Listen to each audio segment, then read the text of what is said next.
प्रिय विद्यार्थियों नमस्कार। मैं आपके सम्मुख डॉक्टर गौरव त्रिपाठी पुनः उपस्थित हूं वीडियो लेकर के भारतीय राज्य व्यवस्था पर मौलिक कर्तव्यों पर आज पर चर्चा करेंगे। प्रिय विद्यार्थियों, हमने आपसे अभी तक नागरिकता के विषय में, संघ राज्य क्षेत्र के विषय में, मौलिक अधिकारों के विषय में और नीति निर्देशक तत्वों के विषय में व्यापक परिचर्चा संपन्न किया है।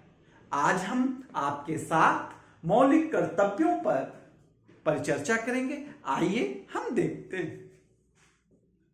भारत के संविधान में मौलिक कर्तव्यों की व्यवस्था मूल संविधान में तो थी नहीं, लेकिन जब 42वां संविधान संशोधन हुआ, जिसको मिनी संविधान या लघु संविधान कहा जाता है, 1976 में यह संविधान संशोधन हुआ 42वां। और ये जो 42वां संविधान का संशोधन था, इसी में एक और जोड़ा गया भाग अनुच्छेद 51 का। क्या जोड़ा गया? 51 का या 51A, 51 का या 51A जोड़ा गया। ये 51A जो जोड़ा गया, ये स्वर्ण सिंह समिति की सिफारिश पर जोड़ा गया। किसकी समिति पर? समिति के स्वर्ण सिंह समिति की सिफारिश से मौलिक कर्तव्यों को जोड़ा गया। प्रिय विद्यार्थियों, ऐसा नहीं कि भारत एक अकेला देश था जहां मौलिक कर्तव्य संविधान में रखा जा रहा था। भारत ने इस बात को जो कॉपी किया, स्वीकार किया, वो सोवियत संघ के संविधान से लिया। कहां के संविधान से? सोवियत संघ। सोवियत संघ के संविधान में फंडामेंटल ड्यूटीज अनुच्छेद 30 में लागू व्यवस्थित थी। कहां थी? फंडामेंटल ड्यूटी अनुच्छेद 30 में। कहां? सोवियत संघ में। सोवियत संघ के संविधान में फंडामेंटल ड्यूटी अर्थात मौलिक कर्तव्य अनुच्छेद 30 से भारत ने स्वीकार किया। और किसने इसकी सिफारिश की, लागू किया जाए? स्वर्ण सिंह समिति ने सिफारिश किया। और यह किस संशोधन द्वारा संविधान में अंतर्विष्ट हुआ? 42वां संविधान संशोधन 1976 द्वारा। यह मौलिक कर्तव्य एक सामाजिक परिवर्तन की कुंजी थी। क्या थी? सामाजिक परिवर्तन की कुंजी थी। देश में एक अनुशासन स्थापित करने की एक व्यवस्था थी। लोगों को ताकीद करने की एक व्यवस्था थी कि आप गलत ना करिए, आप अपने अंदर राष्ट्रवादी भावनाएं क्या करिए? बनाए रखिए और उसको विकसित करिए। यह जो मौलिक कर्तव्य है, इसे न्यायालयों में चैलेंज नहीं किया जा सकता, क्योंकि जो मौलिक कर्तव्य बनाया गया तो संसद को अधिकार है कि वो चाहे तो इसके लिए दंडनीय अधिकार बना दे। लेकिन मौलिक कर्तव्यों के उल्लंघन के लिए संसद ने केवल राष्ट्रध्वज के संदर्भ में केवल दंडनीय अपराध बनाया है और उसके लिए संहिता तय कर दी है। राष्ट्रध्वज संहिता तय कर रखी है, इसके अलावा किसी के लिए अभी नहीं है। कुल मौलिक कर्तव्यों की संख्या पहले 10 थी, लेकिन 86वां संविधान संशोधन के द्वारा कुल इसकी संख्या हो गई 11। 86वां संविधान संशोधन आया 2002 में। इसके द्वारा 11वां मौलिक कर्तव्य जोड़ा गया। आइए हम देखते हैं कि एक एक मौलिक कर्तव्य क्या है। पहला मौलिक कर्तव्य कहता है कि भारत मौलिक कर्तव्य नागरिकों के लिए है। कहता है कि जो नागरिक हैं, इनको क्या करें? संविधान का पालन करना चाहिए। क्या करना चाहिए? संविधान का पालन करना चाहिए। उसके संविधान के आदर्शों का, उसकी संविधान की संस्थाओं का और राष्ट्रध्वज का और राष्ट्रगान का आदर करना चाहिए। पहला मौलिक कर्तव्य कहता है कि नागरिक संविधान का पालन करे। दूसरा बात क्या करे? संविधान में जो संस्थाएं हैं, जैसे लोकसभा, राज्यसभा, राष्ट्रपति, प्रधानमंत्री, निर्वाचन आयोग, इस प्रकार की बहुत सारी संस्थाएं संविधान में वर्णित हैं। इन संस्थाओं का क्या करे? सम्मान करे। केवल संस्थाओं का ही सम्मान न करे, राष्ट्र ध्वज का सम्मान करे, राष्ट्र गान का सम्मान करे, और क्या करे? उसके जो संविधान के आदर्श हैं उनका भी आदर करे, उनको भी आनर दे। अब एक बात और बात होता है, वंदे मातरम पर चर्चा छिड़ी हुई है कि मौलिक कर्तव्यों में उसको जोड़ा जाए। जैसे राष्ट्रगान को जोड़ा गया है, वैसे ही राजनाथ सिंह जी जो केंद्रीय रक्षा मंत्री हैं, उन्होंने लोकसभा में कहा कि राष्ट्रगान की भांति राष्ट्रीय गीत को भी, राष्ट्रगीत को भी स्थान मिलना चाहिए। देखिए देर सवेर इसी में जुड़ेगा, पहले मौलिक कर्तव्य में, क्योंकि राष्ट्रगान यही है तो राष्ट्र गीत भी यही आएगा। दूसरा है स्वतंत्रता के लिए जो राष्ट्रीय आंदोलन चला, स्वतंत्रता के लिए जो राष्ट्रीय आंदोलन चला उसको प्रेरित करने वाले, स्वतंत्रता के लिए राष्ट्रीय आंदोलन को प्रेरित करने वाले उच्च आदर्श, जो स्वतंत्र राष्ट्रीय आंदोलन करने के लिए आदर्श थे, उन आदर्शों को नागरिक अपने हृदय में सजोए और पालन करें। तीसरा है भारत की नागरिक जो है भारत की संप्रभुता की, भारत की एकता की, भारत के अखंडता की रक्षा करें। क्या करें? भारत के संप्रभुता की, भारत की एकता की, भारत के अखंडता की रक्षा करें। चौथा क्या है? नागरिक जो है देश की रक्षा करें। क्या करें? देश की रक्षा करें, और ये देश आह्वान करे, देश बुलाए। क्या करे? देश यदि नागरिकों को बुलाता है तो नागरिक क्या करे?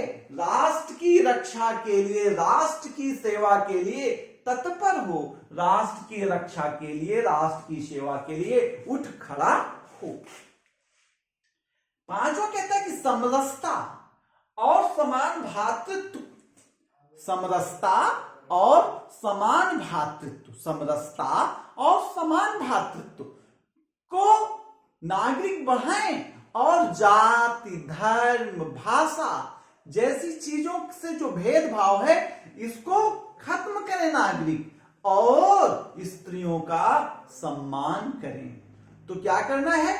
समरसता को बढ़ाना है, एक रसता लानी है, और सद्भाव बढ़ाना है, समान भातृत्व, भाईचारा ले आना है, और क्या?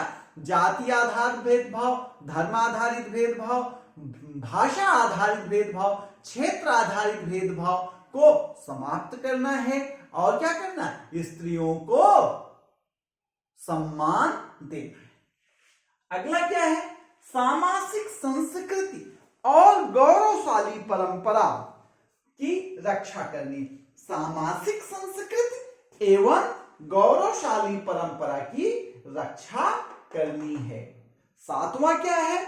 जो प्राकृतिक पर्यावरण है, इसमें वन, नदी, झील, वन्य जीव, प्राकृतिक पर्यावरण, इसमें किसको किसको ले रहे हैं? वन, नदी, देखिए वन को ले रहे हैं, नदी को ले रहे हैं, झील को ले रहे हैं, वन्य जीव को ले रहे हैं, इनकी रक्षा की जाए, और नागरिक प्राणी मात्र के लिए दया का भाव रखे।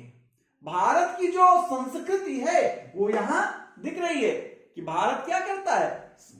हिंसा से दूर रहता है। तो दया क्या है? अहिंसा है। प्राणी मात्र के लिए नागरिक दया रखे। और वैज्ञानिक दृष्टि, आठवां क्या है? वैज्ञानिक दृष्टि व्यक्ति रखे, नागरिक रखे, जिसके द्वारा मानववाद को, मानवता को बढ़ाए, और साथ ही साथ ज्ञानार्जन में वृद्धि करे। किसके माध्यम से? साइंटिफिक टेम्परामेंट के माध्यम से, वैज्ञानिक अप्रोच के माध्यम से। हर चीज के देखने की दृष्टि क्या हो?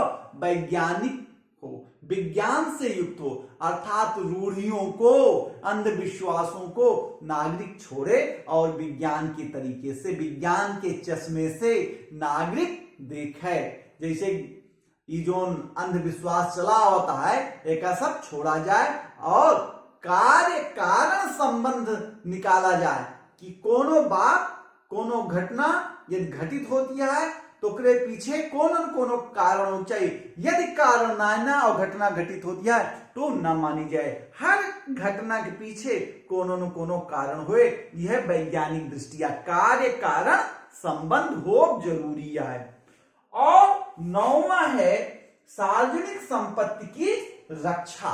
जैसे रेलवे संपत्ति लूटपाट करत रहा जाते, चोरी करत रहा जाते, ओकर इग्नोर करत है, ये सब गलत बात हटे। ओकर टोटी तोड़ देबा, ओकर सीट पे जूता रख के बैठ जाबा, गंधवा देबा, ये सब ना करे का है। रेल के संपत्ति नागरिक कर्तव्य 51 का में वर्णित है कि सार्वजनिक संपत्ति की रक्षा नागरिक के करे चाहिए। और नागरिक क्या करें? व्यक्तिगत और सामूहिक उत्कर्ष, व्यक्तिगत और सामूहिक क्षेत्र, चाहे निजी जीवन को हो और चाहे सामाजिक जीवन हो, दोनों में क्या करें? वृद्धि करें, विकास करें। और 11वां जो ना है संविधान मौलिक कर्तव्य, 86वें संविधान संशोधन द्वारा लाया गया और कहा गया कि 6 से 14 वर्ष तक के बालकों को माता पिता क्या करें? शिक्षा दें। इस प्रकार से हम आपके सामने मौलिक कर्तव्यों की परिचर्चा रख रहे थे और आप इसमें महत्वपूर्ण जो है, एक तो है स्वर्ण सिंह समिति की सिफारिश, दूसरा महत्वपूर्ण है सोवियत संघ से लिया गया, तीसरा है 42वें संविधान संशोधन द्वारा स्थापित किया गया और भाग 4 में ही है, अनुच्छेद 51 का में है, 86वें संविधान संशोधन से 11वां क्या लाया गया? 11वां मौलिक कर्तव्य जोड़ा गया 2002 में। और इसमें मूल संविधान का पालन ये मेन है। पहला मौलिक कर्तव्य, इससे प्रश्न उठ सकता है कि संविधान का पालन करना, आदर्शों का, उनकी संस्थाओं का, राष्ट्रध्वज का, राष्ट्रगान का सम्मान करना। और आप जान लीजिए कि राष्ट्रध्वज की संहिता बनी है, यदि आप अपमान करेंगे राष्ट्रध्वज का तो आपको दंड मिल जाएगा। ठीक है, इस प्रकार से इसके लिए ना तो संसद बहुत कानून बनाई है कोई की लागू करेगी, ना तो न्यायालय लागू करेगा। न्यायालयों ने कहा कि सामाजिक प्रतिबंधों के माध्यम से मौलिक कर्तव्यों को लागू किया जाना चाहिए। ये मौलिक कर्तव्य समाज में अनुशासन व्यवस्था को स्थापित करने के लिए एक कड़ी है, एक जरिया है, एक माध्यम है। और हम इसी प्रकार से अब अगले वीडियो में राष्ट्रपति को लेकर के आ रहे हैं और राष्ट्रपति पर हम व्यापक परिचर्चा करेंगे, लगभग 15-20 खंडों में परिचर्चा करेंगे। आप हमसे जुड़िए और लाभान्वित होइए और हमें प्रोत्साहित करिए। हमारे YouTube link learn with DRGT को